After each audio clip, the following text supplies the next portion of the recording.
Good morning, everyone. Is my screen visible? Yes, sir. Okay. So we were discussing about loops till the last class. We studied while loop, for loop, do while loop, and we did not see any real example of while loop, for loop, while loop and do while loop. I think we have seen. For loop, we'll just take an example and add it to our assignment catalog. Okay. So for while loop, the example we have seen was finding the sum of first n numbers. If n is the input, 1 plus 2 plus 3 up to n we used to find. The same thing we are going to repeat here using for loop. Okay. So if I open that program, sum n is here, your assignment list. This was the program actually. I had a variable I initialized to 1, sum was initialized to 0, then I had the variable n. So I will do the same here. Sum initialized to 0, I will use n only here. You should be able to relate with the same program quite easily. Okay. Now enter value of n. Same thing I am doing. Maybe I will take the same statements here. Okay. This much is same except that I did not initialize I value. Okay, n anyway we are taking from the user. I value I am not going to initialize here. We will initialize in the syntax of for loop. Okay, so initialization is done outside for a while loop. Initialization of the control variable. Initialization is done outside. Maybe I can take it here. I can do it just before I equal to 1 as an assignment. Instead of directly initializing, instead of that I can initialize it here. Now I have initialization here, condition checking here, increment operation here.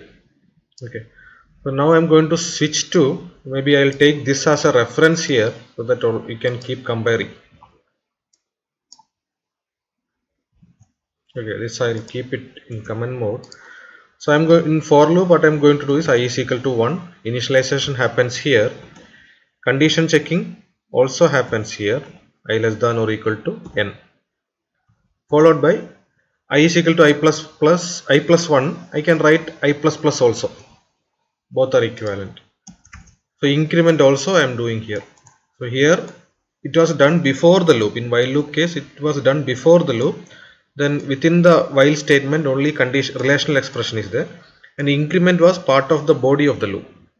Now what we are doing is all the three we are doing here, and we are just going to write the executable statements or body of the loop alone within the braces. So what should be the statement here? Only one statement is there here. Other than increment of the control variable, only one statement is there. Same statement I can copy here. Okay, that's it. Now after that, here what we did, we just printed sum of this to this equal to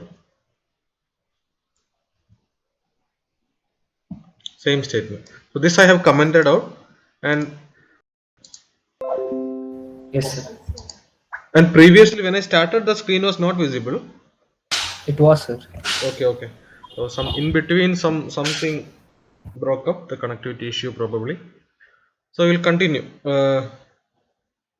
Now this was our while loop implementation of finding sum of first n numbers. Okay, and initialization we did outside the loop, condition checking here, then the operation, the body of the loop was here, and increment was done at the end of the body of the loop.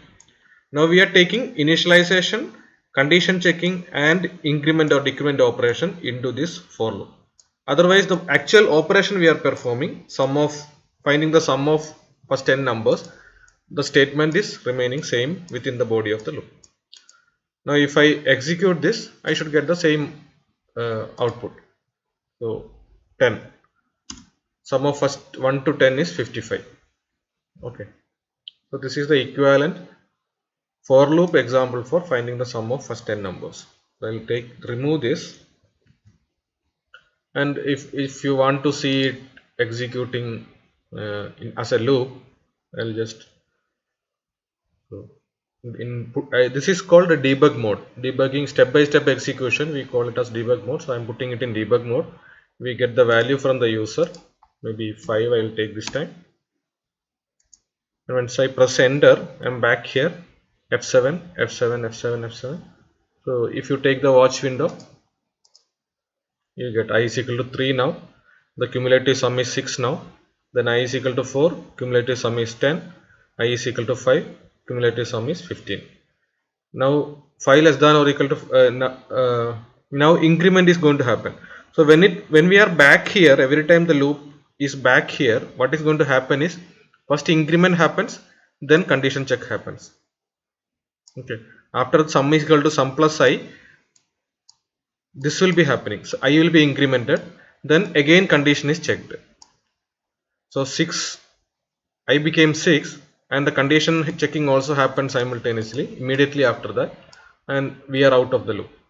So once we are here, the message is displayed. Sum of 1 to 5 is 15. Okay. So in the yesterday I told the order also. This will happen only once. Okay. So initialization, then condition checking 2. 3 is body of the loop. 4 is this. Then again 2, 3, 4. So the sequence is this is 1, this is 2, this is 3, this is 4. In that case, the sequence is 1 will happen only once, then followed by 2, 3, 4, 2, again 2, 3, 4, etc. up to 2 if first where for the first time when it is evaluated to false. The first time 2 is evaluated to false, 3 will not be executed, 4 will not be executed, we are out of the loop. If 3 is evaluated, 2 is evaluated to false, 2 is the condition checking. So that is the sequence. This happens only once, followed by this, then body of the loop, increment, and they repeat this 2, 3, 4 repeatedly until this evaluates to false. That is the sequence of execution. Okay, this you can take up as the next assignment question. Some of the first 10. So assignment questions are simple only. My intention is you should be comfortable with the use of the syntax, whichever concept you are learning. The syntax and usage of that you should be comfortable. So the easiest and simplest example is the best, rather than making lot of large code and making it complex. So we are here, the intention is how for loop is functioning. That is what we want to know.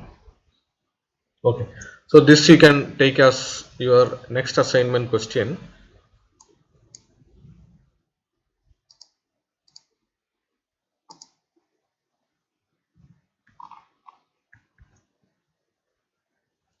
So I also keep accumulating it here, assignment questions I keep accumulating it here so that I have a reference. So when you're submitting, I'll keep whether all these are in. So I'll rather take this.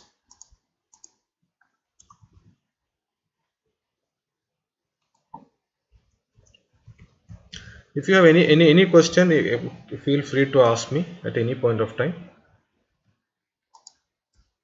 For the assignments, better you write the question also, what problem we are solving in that question program. Sum of first inputs gives for loop. Okay. So this is that. Yeah. Sir, what kind of questions will we get for the internals? Internals, some theory questions will be there. You can refer my notes. Then 1 or 2 programs will be there. Programs can be either either write a program kind of thing, say write a program, this kind of question, or you will be given some a small program and you will be asked to predict the output of the program. This normally this kind of questions used to ask. Theory as a like what will Theory, yeah, like example is like say explain while loop with explain the functioning of while loop with its general syntax and an example, something like that. or what are the rules of defining, creating a variable or an identifier, or write a flowchart to do so and so. Such questions. Okay. Okay. So with that, we will stop the discussion on loops. Again, the next topic also we are going to discuss loop, but not focusing on loop, but some other concept. Okay, but the subsequent programs are mostly going to use loops. Subsequent topics are mostly going to apply loops. Sorry. Now we are moving on to next